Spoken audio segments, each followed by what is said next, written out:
બીજી સમજોતીશ કે તમારું સંતાન તમારા હામું જે દી મળી જાય થવા તે દી એ ગ્રંથ છોડી દેવો જોઈએ.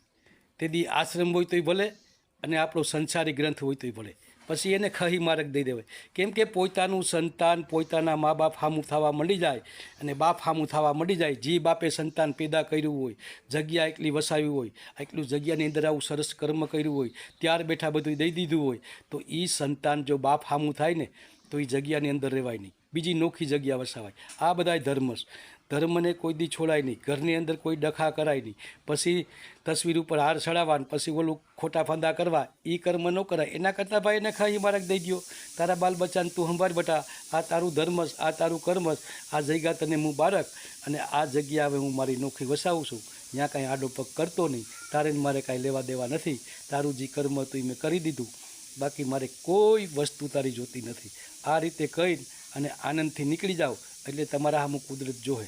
તમે સારી જગ્યા વસાવશો, સારું કર્મ કરશો, સારું ભોજન બધાને દેહો તો પ્રભુ અવશ્યને માટે તમારા સામું જોવે. ભગવાન તો બહુ દયાળુ, એને લાખો રૂપિયાની જરૂર નથી ભગવાનને તમારું કર્મની જરૂર છે કે તમે સારું કર્મ કરો એ જરૂર છે. આ કર્મથી જ તમને બધું મળવાનું છે.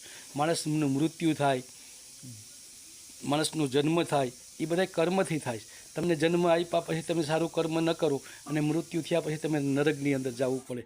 એટલે હંમેશની માટે એવા સંતાનોને છોડો કે જે દી બાપ હામું સંતાન થઈ જાય તે દી સંતાનને છોડી દેવાય. જય શ્રી રામ.